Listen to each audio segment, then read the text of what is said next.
vast strait is a body of water that demands respect, and often it demands silence, separating the Australian mainland from the island state of Tasmania. It is a stretch of ocean known for its ferocity, its sudden squalls, and its history of swallowing ships whole. But on the evening of October 21st, 1978, the water was calm. The meteorological reports indicated perfect visibility. The wind was light. By all accounts, it was a night designed for flying. We begin our analysis not with the headlines that would follow, but with the silence that preceded them. Imagine the cockpit of a Cessna 182L. It is a small, single-engine aircraft, a fragile aluminum shell suspended between the darkening sky and the black water below. Inside sits Frederick Valentich. He is 20 years old. He has roughly 150 hours of flying time. He is ambitious, perhaps slightly overconfident, but on this night, he is simply a pilot filing a flight plan from Moorabbin to King Island. The purpose of the flight is mundane. He is heading to King Island to pick up friends and buy crayfish. It is the type of routine civilian aviation task that happens thousands of times a day across the globe. There is no cargo of value. There are no passengers. There is only Valentich, the hum of the Lycoming engine, and the radio frequency connecting him to the Melbourne Flight Service Unit. At 6:19 p.m., Valentich departs. He climbs into the sky, leaving the lights of the coast behind him.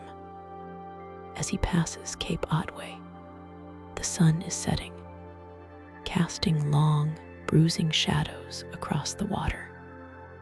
The transition from day to twilight in the air is a visual shift that can play tricks on the human mind. The horizon blurs. The distinction between the sea and the sky becomes a gradient rather than a line. This is the liminal space of aviation, the zone where instrumental reliance must overtake visual intuition. For the first 45 minutes, the flight is uneventful. The radio traffic is standard. The engine gauges are in the green. Then, at 7:06 p.m., the texture of reality begins to thin. Frederick Valentich keys his microphone. He calls Melbourne Flight Service. The controller on duty is Steve Roby. What follows is a transcript that has been analyzed, debunked, revered, and studied for decades. It is a document of escalating high strangeness. Valentich asks a simple question. He asks if there is any known traffic below 5,000 feet. Roby, looking at his radar and flight schedules, responds with a negative. There is no known traffic. This is the first fracture in the narrative. Valentich insists there is something there. He describes a large aircraft below him. He cannot identify the type. He notes 4 bright lights. He describes them as landing lights. At this stage, his voice is calm, curious. He assumes it is a military jet or another civilian craft that has failed to file a flight plan. Roby asks for confirmation. He asks if the aircraft is military. Valentich says he cannot confirm. He says the object has just passed over him at a speed he estimates to be 1,000 knots. Let us pause and consider the physics of this statement. 1,000 knots. That is supersonic speed. For a Cessna pilot, judging the speed of a passing object against a dark background is difficult. But the impression is one of immense velocity. If a military jet passed a Cessna at that proximity and speed, the wake turbulence alone would likely shred the smaller aircraft or send it into an uncontrollable spin. Yet the Cessna remains stable. The conversation continues. 7:08 p.m. Valentich reports the object is approaching again. He says it is approaching from the east. He begins to describe the behavior of the anomaly. And this is where the incident shifts from a misidentified aircraft to something distinctly anomalous. He says the object is playing some sort of game with him. The phrase he uses implies intent. It implies intelligence. This is not a weather balloon drifting in the wind. This is not a reflection of Venus. Valentich describes the object flying over him 2-3 times at speeds he cannot comprehend. Roby, maintaining the professional detachment of an air traffic controller, asks for a description. Valentich describes the object as long. He cannot see a distinct shape, but he sees the lights. He mentions a metallic surface. He mentions a green light. Visuals of green lights are rare in standard aviation.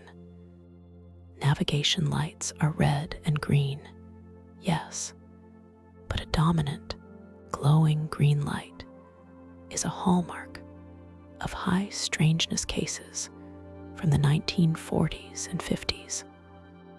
It is an archaic detail, surfacing here in 1978. At 7:09 p.m., the dynamic changes. The object is no longer just passing by. Valentich reports that the object is orbiting him. Imagine the geometry of this. A Cessna traveling at roughly 120 knots, being circled by an object capable of supersonic speeds. The pilot is craning his neck, looking up through the plexiglass canopy, watching this silent predator tighten its circle.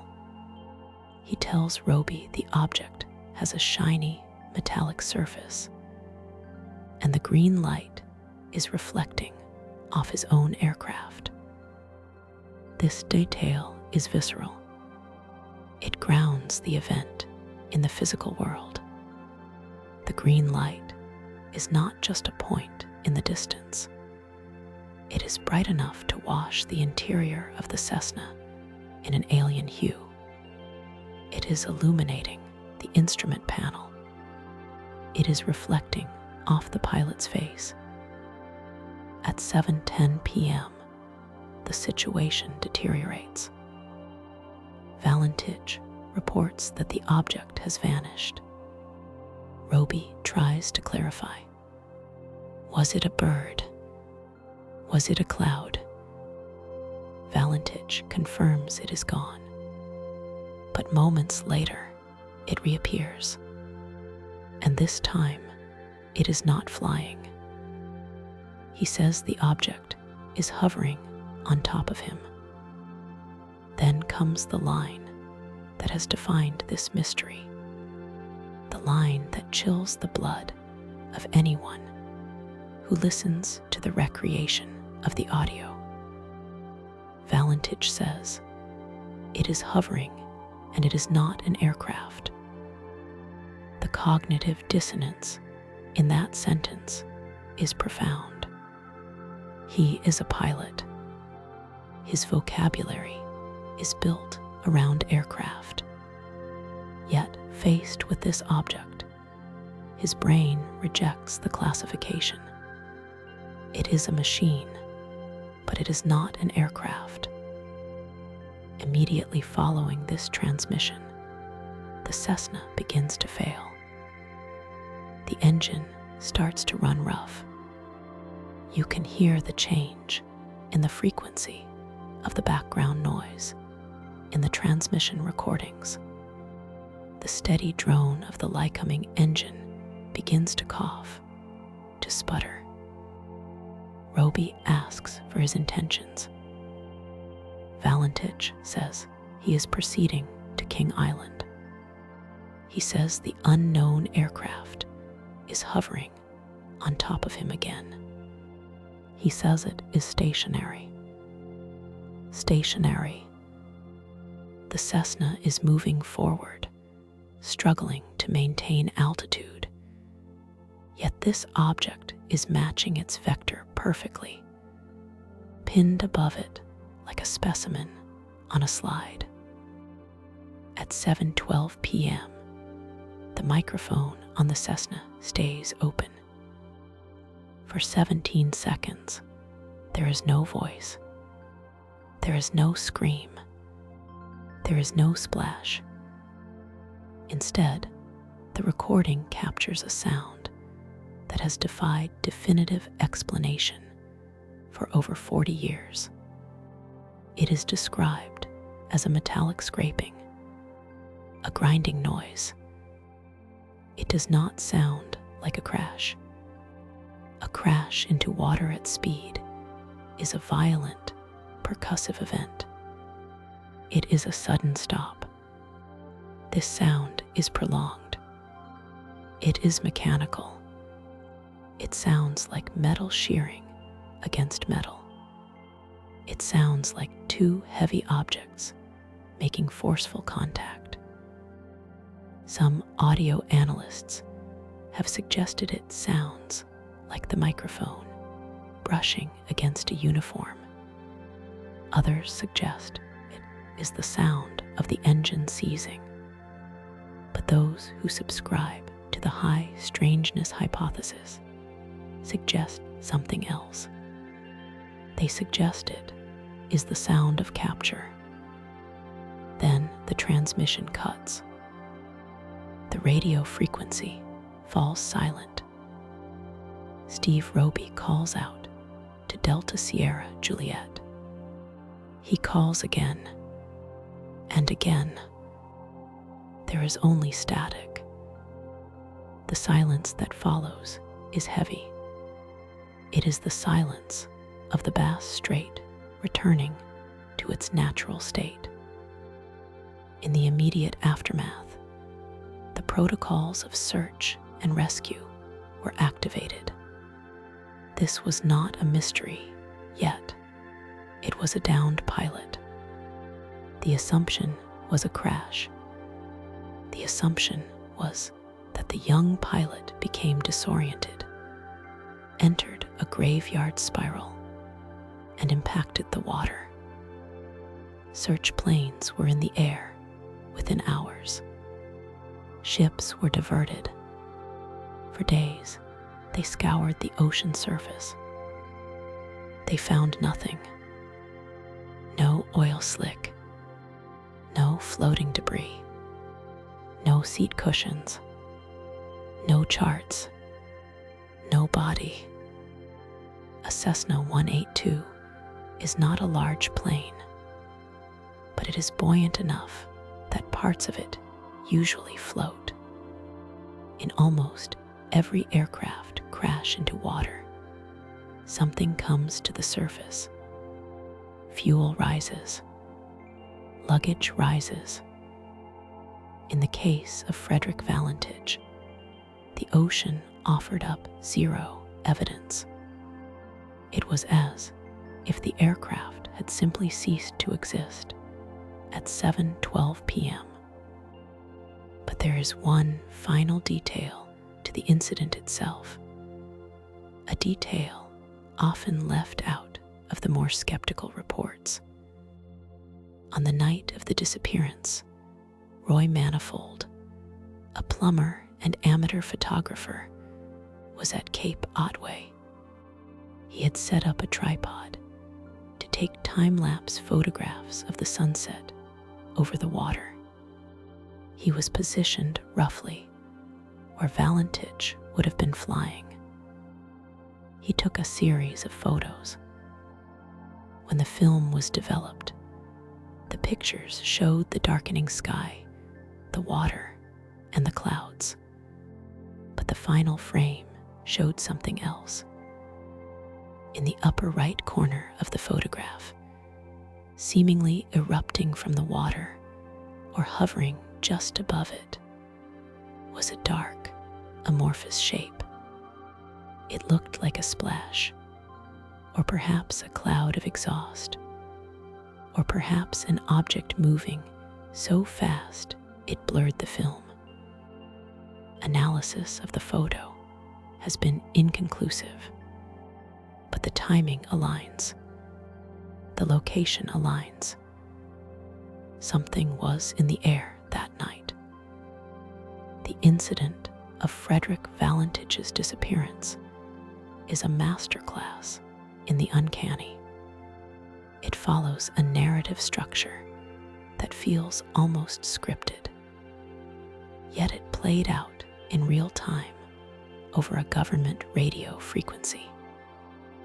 We have the mundane beginning, the introduction of the anomaly, the escalation of interaction, the failure of technology, the engine trouble, the psychological break, the realization that the object is not an aircraft, and finally, the physical removal of the subject.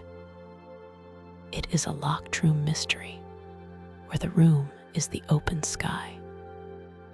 As we move forward in this investigation, we must keep the sensory details of those final 6 minutes in our minds. The green light washing over the dashboard, the sound of a young man trying to rationalize the irrational, the metallic grinding that replaced his voice. We must strip away the decades of internet lore and look at the raw data. A man and his machine went up, encountered a superior technology, and never came down. This was not just a disappearance. This was an intrusion. In the next section, we will examine the investigation that followed, the strange clues that washed up years later, and the theories that attempt to explain where Delta Sierra Juliet went.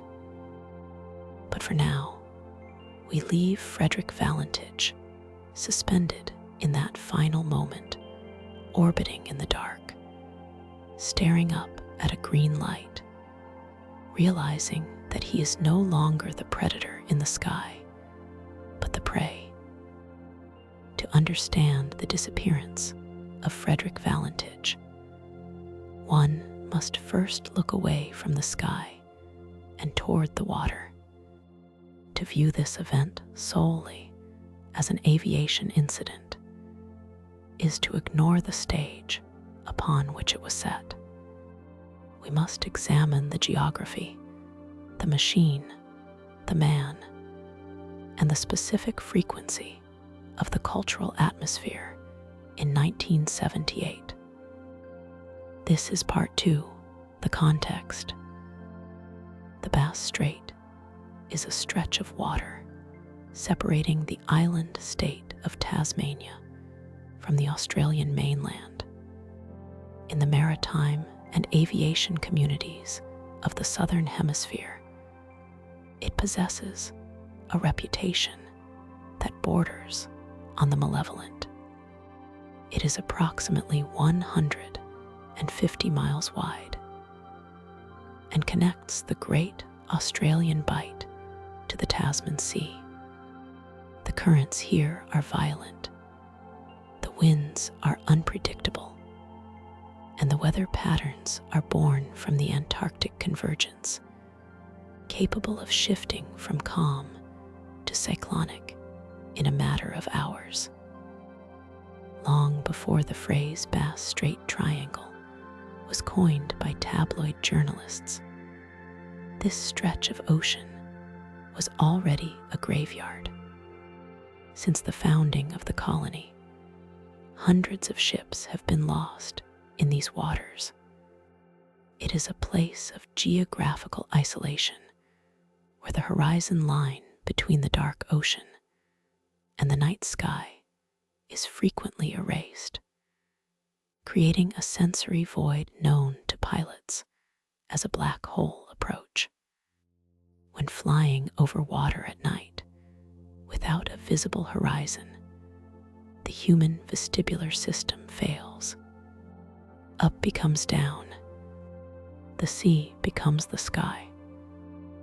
On October 21st, 1978, Frederick Valentich was flying a Cessna 182L, registered as Delta Sierra Juliet. This aircraft is the workhorse of general aviation. It is a high-wing, single-engine monoplane, known for its stability and forgiveness. It is not a complex machine. It is mechanical, analog, and loud. It relies on the pilot's eyes and hands. In 1978, there was no GPS. Navigation was conducted via VOR radio beacons and visual landmarks. However, once a pilot leaves the coast of Cape Otway and heads toward King Island, visual landmarks vanish. There is only the dark water below and the stars above. If the stars are obscured, or if the water is calm enough to reflect the stars, the pilot enters a three-dimensional void. The technological infrastructure of the era is also a critical component of this mystery. We often project our modern surveillance capabilities onto the past, assuming that if a plane is flying, someone is watching it on a screen. This was not the case for Delta Sierra Juliet. The route Valentich flew took him below the effective radar horizon. The primary radar at Melbourne Tullamarine Airport could not track a small aircraft flying at 4,500 feet over the strait due to the curvature of the Earth and the interference of the Otway Ranges. For the duration of his flight over the water, Frederick Valentich was electronically invisible. He existed only as a voice on a radio frequency, tethered to the mainland by nothing more than a stream of electromagnetic waves. When that voice ceased, there was no digital footprint to trace. There was only silence. But to truly understand the Valentich incident, we must look at the psychological landscape of 1978. This was a unique moment in history, a period of high strangeness that permeated the collective consciousness. The The late 1970s were the golden age of ufology. The topic had graduated from the fringe mimeographed newsletters of the 1950s to the mainstream dinner tables of the Western world. In 1977, 1 year prior to the flight, Steven Spielberg released Close Encounters of the Third Kind. The film was a cultural phenomenon. It shifted the narrative of extraterrestrial contact from one of invasion and horror to one of wonder and communication. It established a visual language for the phenomenon: bright lights, erratic movements, and communication through lights and tones. Australia was not immune to this zeitgeist. In the months leading up to October, reports of unidentified aerial phenomena across the continent were reaching a fever pitch. There was a sense of anticipation, a societal priming that suggested the sky was full of secrets waiting to be revealed. This brings us to the pilot himself. Frederick Valentich was 20 years old. He was an enthusiast. He was a member of the RAAF Air Training Corps, and he had a well-documented interest in UFOs. His father, Guido Valentich, would later testify that Frederick studied the subject with a rigorous intensity. Skeptics point to this interest as the key to the mystery, suggesting that Valentich primed himself for a delusion. They argue that a young, inexperienced pilot, flying alone over treacherous water in the dark, projected his fascinations onto the planet Venus, or the lights of a fishing boat, or the reflection of his own instrument panel. They suggest that what we hear on the tape is a psychological breakdown, a feedback loop where expectation meets isolation. However, to dismiss the event as a simple delusion requires us to ignore the specific technical details Valentich reported. He did not describe angels or monsters. He described a machine. He spoke of 4 bright lights. He noted the speed. He observed the orbit. He reported a metallic surface. His observations were clinical, even as his voice trembled with fear. He was attempting to fly the plane while analyzing an object that defied the physics he had been taught. Furthermore, the skepticism fails to account for the corroboration. This is the aspect of the case that keeps it in the realm of the unexplained. Frederick Valentich was not the only person looking at the sky that night. In the days following the disappearance, a wave of reports surfaced from independent witnesses along the coast. These were not people listening to the radio frequency. These were farmers, fishermen, and campers who had no knowledge of what was happening in the cockpit of Delta Sierra Juliet. Approximately 45 minutes before Valentich took off, a plumber named Roy Manifold set up a tripod on the beach at Cape Otway to photograph the sunset. He took a series of rapid exposure photographs. When these images were later developed, they revealed a dark, amorphous object hovering in the sky above the water. Analysis of the film stock suggested the object was moving at immense speed, blurring the emulsion. Another witness, a man named Ken Hansen, was driving near the coast with his nieces. They reported seeing a green light tracking a small aircraft. The description of a green light is significant because it matches the final, terrified transmission from Valentich, a detail that had not yet been released to the public when Hansen made his report.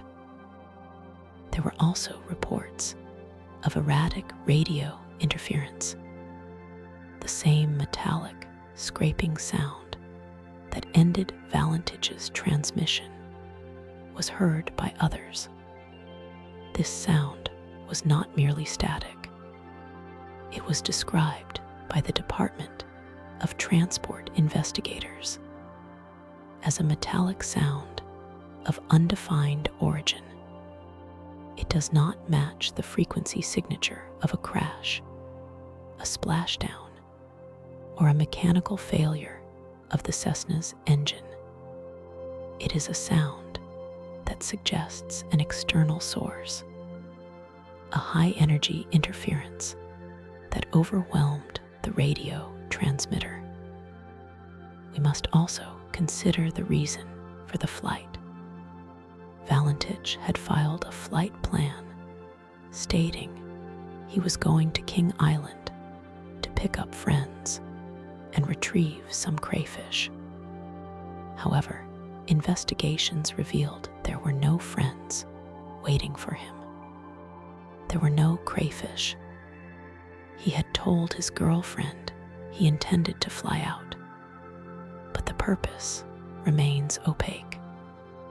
Was he building flight hours to reapply to the commercial airlines after previous rejections? Or, as some have speculated, had he seen something on a previous flight, something he was going back to find? The official report from the Australian Department of Transport is a document of surrender. After years of investigation, they could not determine the cause of the disappearance. The outcome was listed as fatal to the pilot, but the cause remains unknown. They found no wreckage. They found no oil slick, despite an extensive search involving P-3 Orion maritime patrol aircraft and civilian vessels. The ocean refused to yield a single scrap of aluminum or plastic. The Cessna 182 is a buoyant aircraft. Even if it had crashed intact, it would likely float for a period. If it had broken up, debris such as seat cushions and flight manuals would almost certainly have washed ashore on the rugged coast of Cape Otway or King Island. The currents in the Bass Strait are strong, but they are predictable enough for search and rescue teams to calculate drift patterns. In this case, the calculations led nowhere. It was as if the aircraft had simply ceased to exist in the physical realm. This is the context in which we must view the final 6 minutes of Frederick Valentich's life. We have a young man, influenced by the cultural mania of the era, flying a simple machine into a complex, hostile environment. He is suspended in a dark void, cut off from radar, connected to humanity only by a radio frequency.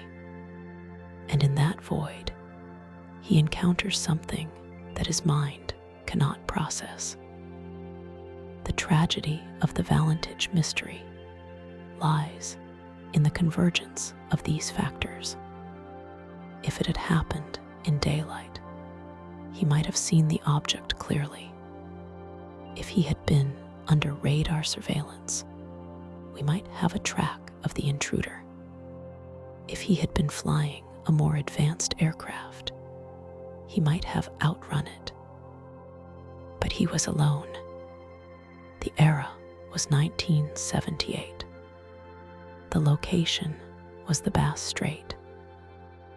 As we prepare to analyze the transcript itself in the next section, keep this image in your mind. A single, small light moving through a vast, indifferent darkness, being circled by a shadow that should not be there. The technology was primitive. The ocean was deep, and the silence that followed has lasted for decades.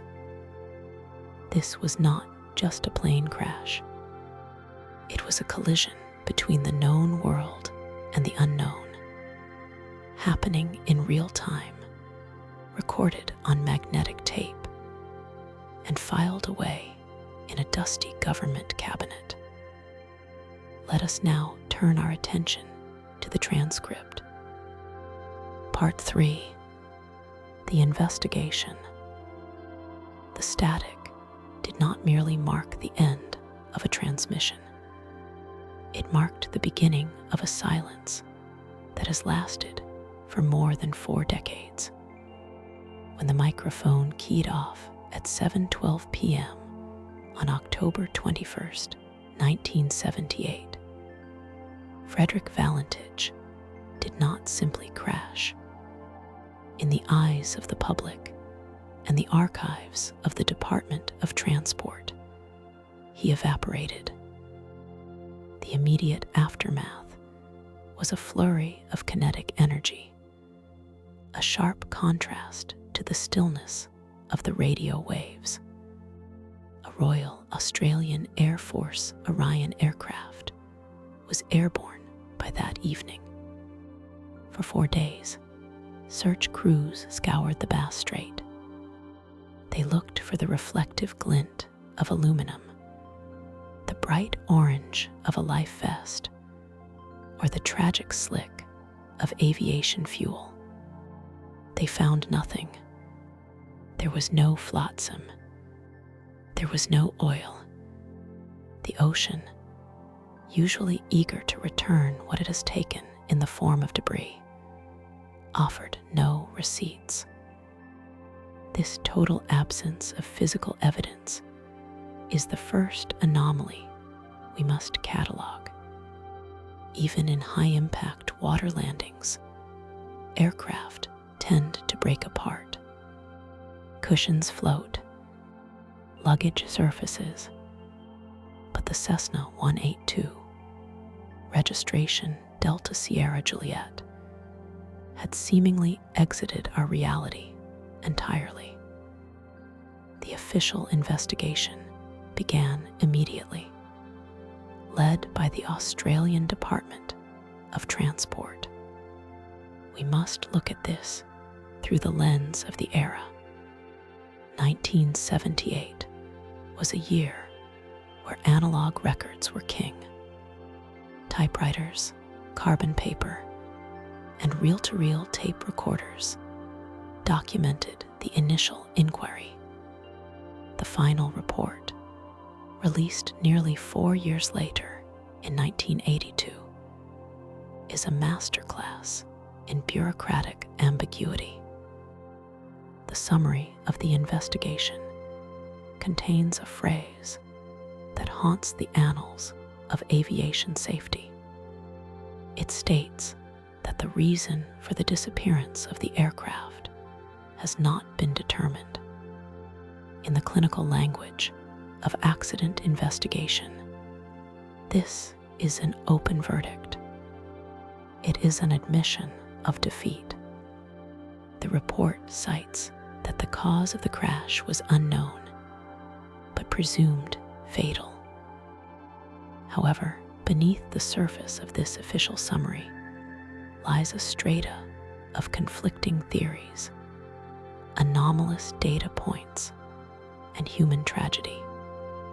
To understand why this case remains open in the court of public opinion, we must excavate the competing narratives. Let us first address the rationalist perspective. This is the layer of sediment that suggests pilot error and spatial disorientation. Frederick Valentich was an enthusiast, but he was not an ace.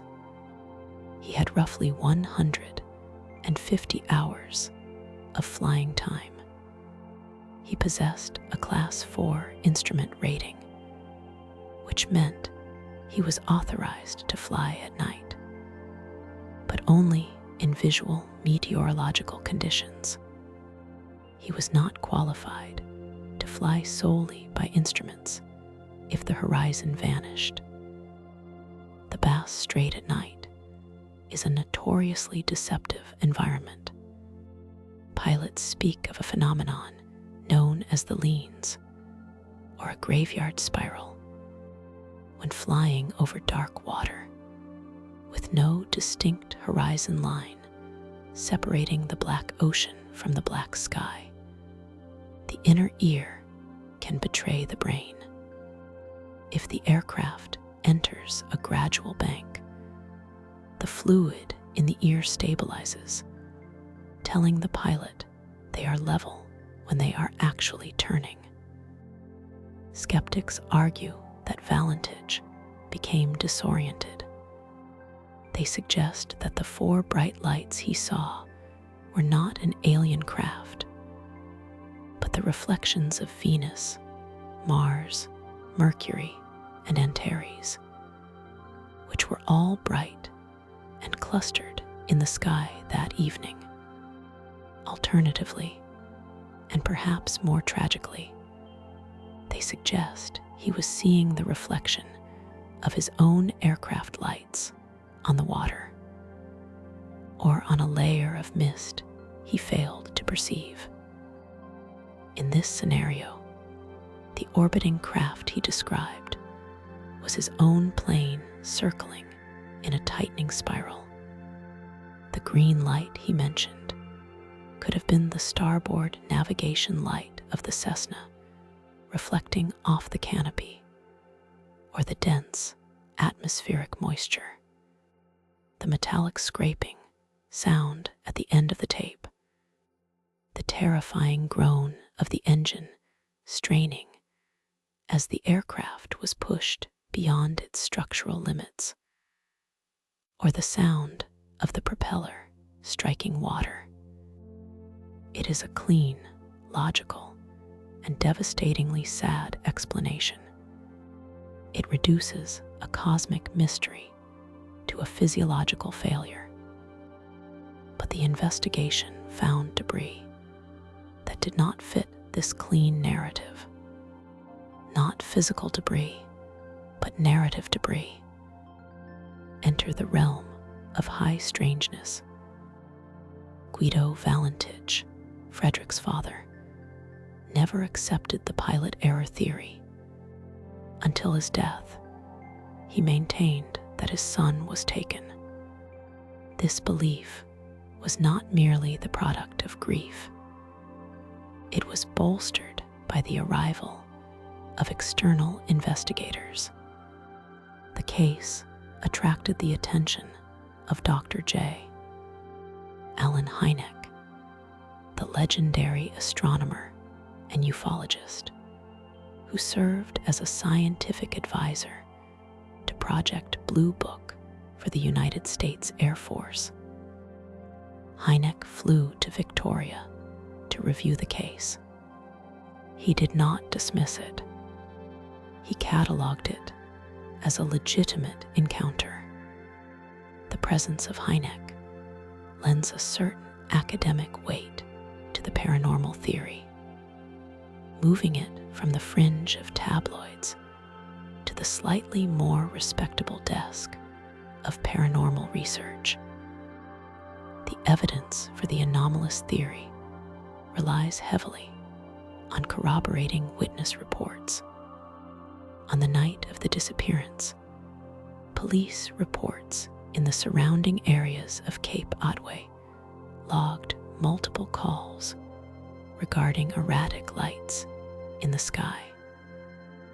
One specific piece of evidence, often cited in the deep dive forums of the early 2000s, is the Manifold photograph. Roy Manifold, a plumber on holiday, set up a camera on a tripod at Cape Otway to photograph the sunset roughly 20 minutes before Valentich reported the object.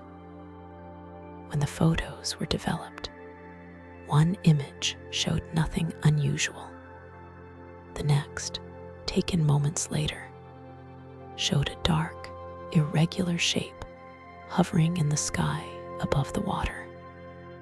Analysis at the time by the grandiose sounding Ground Saucer Watch in the United States claimed the object was a bona fide anomaly. Skeptics, utilizing modern digital enhancement, argue it is a developing error or a blurred insect close to the lens.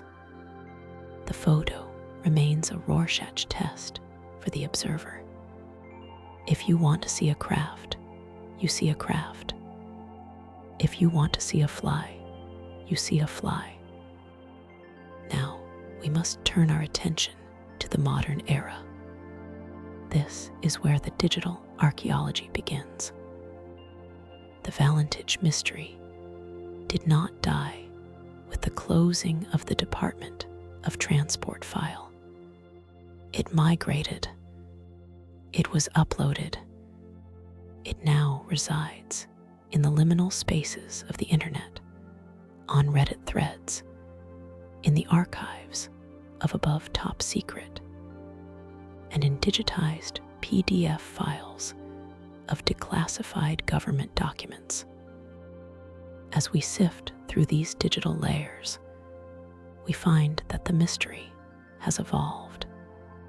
The internet allows for a collective, distributed investigation that was impossible in 1978. Audio engineers on forums have taken the publicly available snippet of the final transmission, the 17 seconds of metallic noise, and subjected it to spectral analysis.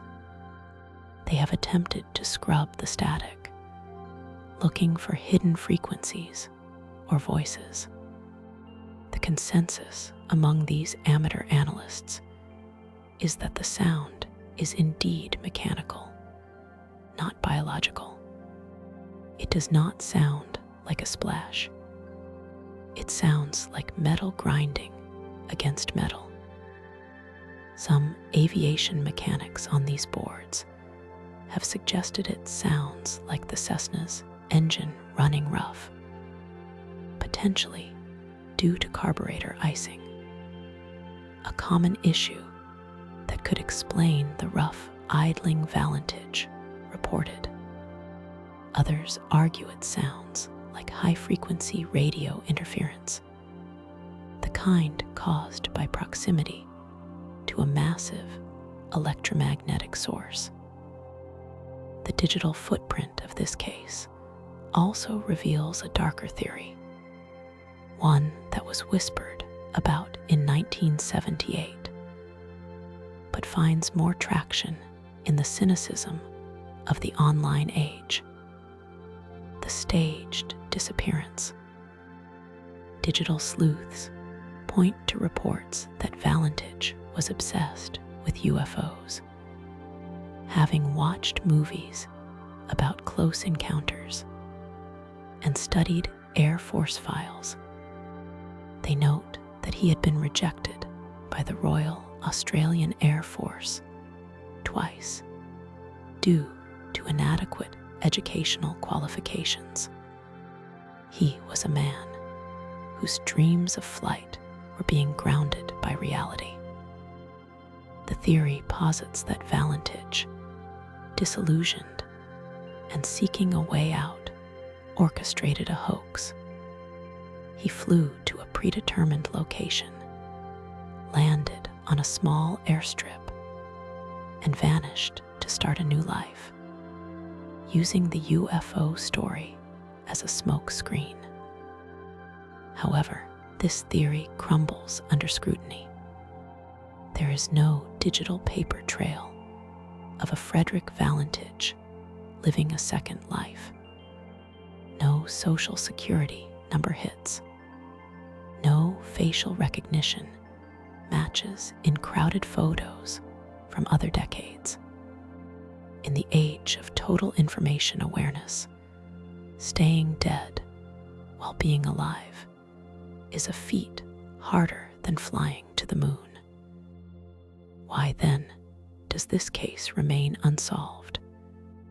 Why does it persist in the cultural memory when so many other disappearances fade? It remains unsolved because it sits perfectly at the intersection of the plausible and the impossible. If we look at the evidence purely objectively, the weight falls on spatial disorientation, the erratic flying, the confusion, the spiral into the sea. It fits the statistics of aviation safety. But the human element refuses to align. The calm demeanor of a pilot describing a long shape with green lights. The specific detail that the object was orbiting him. The strange metallic noise that ended the transmission. And the total lack of wreckage. In our role as digital archaeologists, we are not looking for a smoking gun. We are looking at how the story survives. It survives because of that transcript. The dialogue between Valentich and Steve Roby is a piece of theater that no scriptwriter could improve. It is pacing, tension, and horror captured on magnetic tape. The Department of Transport file, V1163, is now a digital artifact. You can download it. You can read the typed pages, the handwritten marginalia of the investigators. You can see the diagrams of the flight path. What you find in those files is a profound sense of helplessness. The investigators knew they were missing a piece of the puzzle. They interviewed the witnesses who saw lights. They tested the fuel samples from the airport. They checked the weather charts. They did their job with clinical precision. And yet, the conclusion is a void. The mystery of Frederick Valentich is a locked room mystery, where the room is the entire sky. The digital forums continue to churn. New generations discover the transcript and feel the same chill that Steve Roby felt in the control tower. We have the audio. We have the reports. We have the photos. But we do not have the plane. The ocean is a vast, indifferent archive. It swallows evidence and keeps its own counsel. And the internet is a vast, active archive that refuses to let the dead rest. Between these two forces, the silence of the vast Strait and the noise of the digital world, Frederick Valentich remains suspended. He is forever orbiting, forever watching the green light, forever waiting for the engine to rough idle one last time. In the final part of our analysis, we will step back from the evidence and look at the philosophical implications of this disappearance. we will discuss the concept of the unknown in an age of surveillance, and what the Valentich legacy tells us about our own relationship with the things we cannot explain.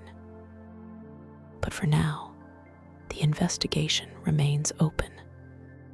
The file sits on the server, and the static continues to hiss. The search for Frederick Valentich officially lasted 4 days. It was a mobilization of significant scale, involving the Royal Australian Air Force, a fleet of civilian vessels, and the watchful eyes of coastal residents. They swept the Bass Strait, a stretch of water known for its treacherous currents and unforgiving temperament. They looked for wreckage. They looked for an oil slick. They looked for the telltale glint of aluminum bobbing in the gray swells. They found nothing. There was a brief moment of hope when an oil slick was identified near the last known location. But analysis proved it was marine bunker fuel, not the high-octane aviation gas used by a Cessna 182. There were reports of debris, but they turned out to be flotsam, the garbage of civilization washing back and forth in the tide.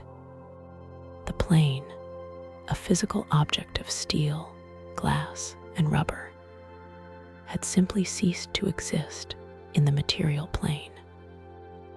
This absence of debris is the first, and perhaps most enduring scar on the case.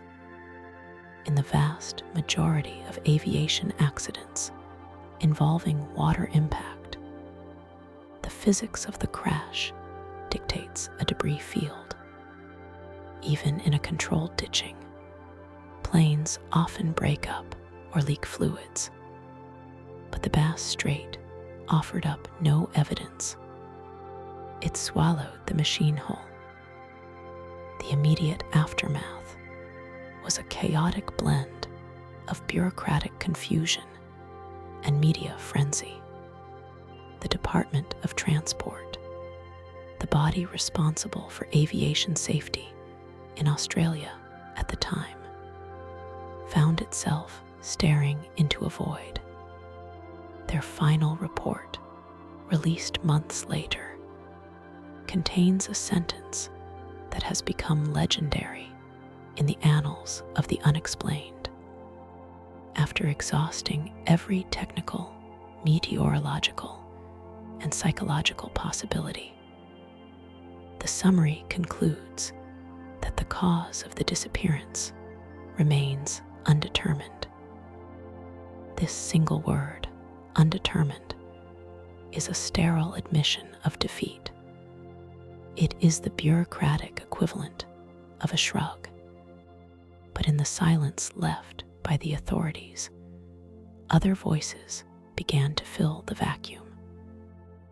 The character of Frederick Valentich became the first casualty of the aftermath. As is often the case when the inexplicable occurs, the victim was placed under the microscope. The narrative shifted from a missing pilot to a troubled young man. The media latched onto his interest in UFOs. They painted him as a flying saucer enthusiast, a term used in 1978 with a derisive curl of the lip. They suggested he had staged his own disappearance, flying low under the radar to land at a remote airstrip, perhaps Cape Otway, to start a new life. This theory, while comforting to those who prefer rational explanations, disintegrates under scrutiny. Valentich was devoted to his family. He was flying to King Island to pick up crayfish for a staff reunion. He had a girlfriend he intended to marry.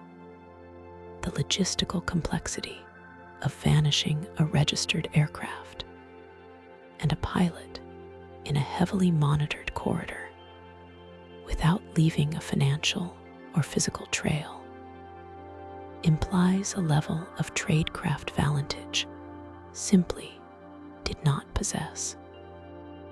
Then came the theory of disorientation, the graveyard spiral. The idea is that Valentich, flying at night over water with no visual horizon, became spatially disoriented. In this scenario, he unknowingly inverted the aircraft. The lights he saw above him were actually the reflections of ground lights or stars in the water below. He flew himself into the ocean while believing he was looking up. It is a plausible theory, clinically speaking. It accounts for the confusion. It accounts for the crash, but it fails to account for the transmission. Specifically, it fails to account for the detailed description of the other aircraft. Valentich described a long shape. He described speed that defied the capabilities of conventional aircraft. He described a green light, a pilot suffering from the leans or spatial disorientation might misinterpret the horizon, but they rarely hallucinate complex, interactive metallic structures hovering over them. Furthermore, the disorientation theory does not explain the metallic noise. This brings us to the most tangible, yet most elusive, piece of evidence remaining today. The tape, the original recording of the flight service communication, is a relic of analog history. It is magnetic tape, susceptible to degradation, stretching, and magnetic bleed. Copies of this recording have circulated in the decades since, digitized, compressed, and uploaded to the internet. If you listen to it now, you hear the voice of Steve Roby, the flight service officer, professional and calm. You hear Valentich, his voice rising in pitch, the cadence of his speech accelerating as the adrenaline hits his bloodstream. And then the end. The final 17 seconds of the transmission are not speech. They are an open microphone capturing the ambient sound of the cockpit. This audio has been subjected to analysis by everyone from amateur sleuths to former NASA engineers. The sound is described as metallic. It is a scraping, grinding noise. Some analysts have claimed it follows a rhythmic pattern, a rapid pulsing that does not match the RPM of a Cessna engine. It does not sound like a splash. It does not sound like a high-speed impact. It sounds like two impossible materials interacting. Dr. Richard Haynes, a former research scientist with NASA and a specialist in aviation anomalies, took a particular interest in these sounds. His analysis suggested that the noise was not produced by the aircraft itself. It was external. It was loud enough to bleed through the noise-canceling properties of the aviation headset. The legacy of the Valentich disappearance is not just in the audio. in the corroboration that surfaced in the days and years following the event. We must look at the Roy manifold photographs taken at Cape Otway just 20 minutes before Valentich reported the object. These photos were intended to capture the sunset. Upon development, they revealed something else, a dark, anomalous shape in the sky. Analysis of the negatives showed the object was not a speck of dust or a processing error. It was a solid object, caught in motion, blurring as it exited the frame. We must consider the reports from the ground. On the night of October 21st, 1978, reports flooded in from the Cape Otway area.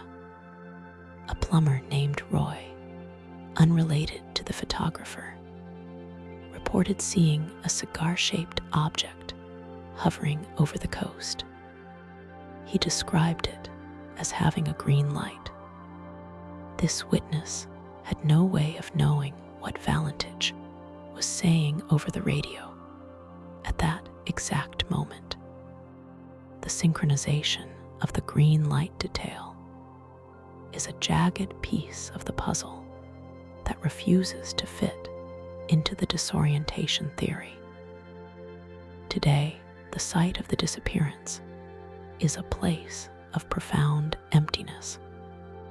The Bass Strait looks the same as it did in 1978. It is a liminal space, a threshold between the civilized coast of Victoria and the rugged isolation of Tasmania. It is a place of gray water and gray sky, where the horizon is often a suggestion rather than a line. If you visit Cape Otway now, you will find a lighthouse. You will find tourists taking photos of the ocean, unaware that they are looking at the stage of a modern mystery play. The physical space has washed itself clean. The water holds no memory. But in the digital realm, the event has festered and mutated. The internet has become the new repository for the Valentich legacy. Forums dedicated to high strangeness dissect the transcript line by line. Audio engineers claim to isolate new frequencies in the static. The case has become a cornerstone of Australian ufology, mentioned in the same breath as the Westall High School sighting. However, unlike Westall, which was a mass sighting with hundreds of witnesses, the Valentich case is deeply personal. It is the story of one man, alone in the dark, speaking to a voice on the radio until the connection is severed. The media coverage has shifted from skepticism to a kind of reverent myth-making. Frederick Valentich is no longer just a missing pilot. He has become an archetype. He represents the Icarus figure of the jet age, the man who flew too close to the unknown and was claimed by it. What questions remain unanswered? All of them. We do not know if the aircraft suffered a catastrophic failure. We do not know if the object was a military prototype, a secret test vehicle from a superpower flexing its muscles during the Cold War. We do not know if it was a natural atmospheric phenomenon, some rare form of plasma ball lightning that interacted with the avionics of the Cessna. And if we are to entertain the hypothesis that Valentich himself believed his final moments. We do not know the intent of the intelligence behind the green light. Was it an observation, an abduction, a collision? The case leaves us with a profound sense of ontological vertigo. It challenges the stability of our world. We rely on radar, on radio, on the laws of physics to keep us safe. We trust that if a machine breaks, we will find the pieces. We trust that if a man calls for help, there is someone or something human on the other end of the line. The Valentich disappearance violates these trusts. It suggests that there are holes in the net of reality, that a person can be plucked from the sky mid-sentence, leaving nothing but a loop of magnetic tape and a lifetime of questions for those left behind. In the end, the legacy of Frederick Valentich is not about aliens or government cover-ups. It is about the fragility of presence. One moment, you are flying a plane, thinking about crayfish and your girlfriend. You are tangible. You are real. The next moment, you are a frequency. You are a story. You are a warning. The static on the tape is the sound of the border. It is the white noise of the edge of the map. And as we listen to that metallic scraping, that rhythmic grinding that marked the transition from man to myth, we are forced to confront the most unsettling possibility of all: that the sky is not empty, that we are being watched, and that sometimes, when we look up and see a light behaving strangely, it is not a star, and it is not an aircraft. As Frederick said in his final, terrified realization, it is not an aircraft. The transmission cuts. The carrier wave hums. And then there is only the silence of the vast Strait, rolling on forever, indifferent to the small machines of men. This concludes the case file on Frederick Valentich. Stay curious, stay observant, and remember, the signal doesn't always stop just because we can no longer hear it.